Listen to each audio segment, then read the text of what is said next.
Track and field at the Olympics are finally here, and we have just completed day two of the action.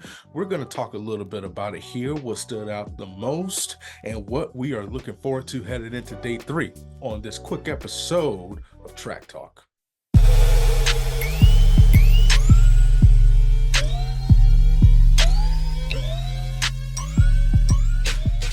Y'all, if you missed day two, you missed a doozy. It was such a wonderful treat just to see all the best athletes in the world perform. What we're going to do tonight is just for a couple minutes, we're going to break down some of the most impressive things, at least from my vantage point, that I saw that stood out to me. There was one final, and then everything else was kind of in the way of preliminary rounds. So we're going to talk a little bit about that, give a little sneak peek into day three. We're going to try to do these after every performance. Obviously, there's some issues with the weather going on in Florida, so Sunday may be a little tricky, but if everything goes accordingly to plan, obviously, we don't want any tropical disturbances here, but we're going to try to get that out because Sunday is going to be a fun one. Finals of the men's 100 as well as different finals as well. So listen, it was a fun one. And so we're going to break it down right now. And I think it's only right to start with arguably the most entertaining race of the day, and that was the men's 10,000 meter final, where Joshua Cheptegei took home the win in a new Olympic record of 26:43.14. Baru Aragawi finished second. He closed hard and got that second spot running 26:43.44. And then the American Grant Fisher, 26:43.46 to win the bronze medal.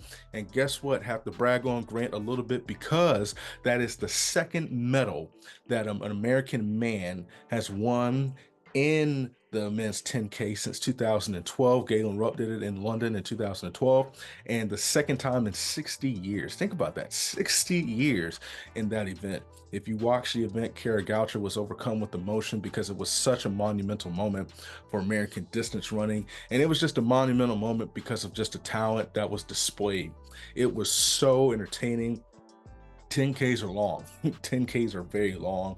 But let me tell you something, that last really two laps was just something incredible. Fisher was in second place. Aragawi came and closed hard, and he got that second spot over Fisher. But those three make up the medals for the men's 10K. So while that was the only final, there was still a lot of entertaining qualities. I have to give a shout out to Team USA because guess what? Our first world record so far of day two came from Team USA. Let me tell you something, y'all. Team USA has a great deal of talent, and they put together four legit runners: Bryce Denton, Vernon Norwood, Caitlin Brown, and Shamir Little. Those four balled out, got the world record in the mixed 4x4, 3:07.41, smoked the second place opponent, which was France, the hometown squad. And I'm really excited to see what they will do tomorrow, because that is the finals. And if that was just a taste, if there's more in the tank compared to what we saw, listen, that's going to be a fun final. So got to give a big shout out to them. In my opinion, that was the second most impactful race, and that could easily be first, especially when you look at the fact that it was a world record. The women's 100 meters was a lot of fun to follow because everybody got done what they needed to get done. I think the only one that maybe exerted a little bit of energy in the rounds was Talu. But listen, Mommy Rocket, Shelly-Ann Fraser-Price, she looked good.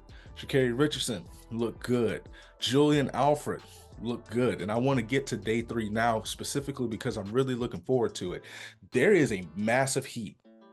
I forgot which one it is, but it has all the heavy hitters: Sha'Carri Richardson, Talu, Mommy Rocket, Shelly-Ann Fraser-Price, who was competing in her last Olympics. They are in that heat. That is pretty much two finals. And so I'm really looking forward to see how they run that. Do they kind of get it going after 70 meters, shut it down, and kind of work together?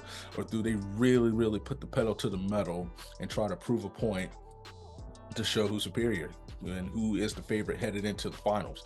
So that's going to be fun. Got to give a big shout out to them. The women's 5K was exciting to watch as well. Obviously, Faith Kipyegon took home the win in the first heat, which was a loaded heat. Safan Hassan was in that heat as well. It was kind of bunched up, then they spread out, and they were able to top 8, went on to the finals. Got to give a big shout out to the Americans, Elise Craney, who's no stranger to lactic acid, and Carissa Schweitzer, who finished 7th and 8th. Really looking forward to seeing what they can do in the finals. It was a very competitive race, and got to give a shout out to the other American who was in Heat 2, Whitney Morgan, because she finished strong as well. That race was just a couple seconds slower. Chebet won that race. And those top 8, including Whitney Morgan, made it through to the final. So you're looking at some of the best in a heavy hitting final, and that's going to be exciting. And that is Monday on August 5th.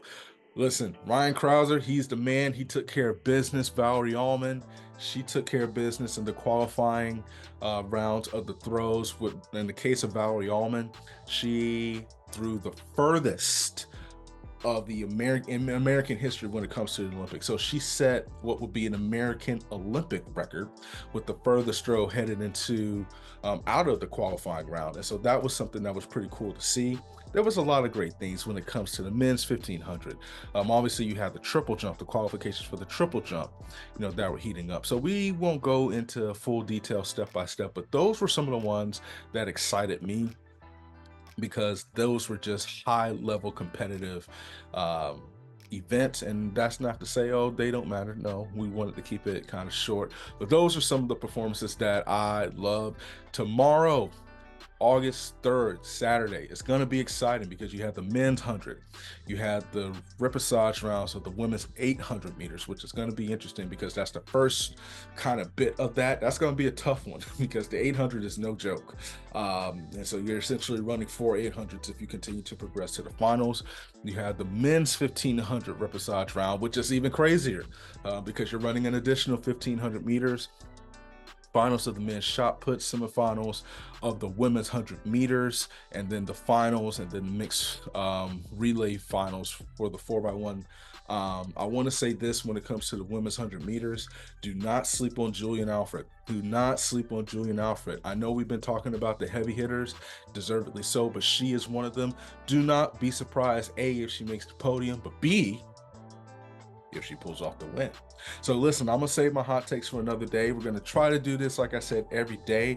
I appreciate you joining me for a brief period of time. Just wanted to give you a little bit of a rundown of what I was thinking, some of my favorite events, and I hope you are able to catch the action, because listen, this has been a very entertaining Olympics, and I am so excited to see what shakes out. As always, if you like what you're hearing, like, subscribe, comment, share it with the people that you love, that you know would want to listen to something entertaining and fun. And until next time, love, peace, and chicken grease. We out.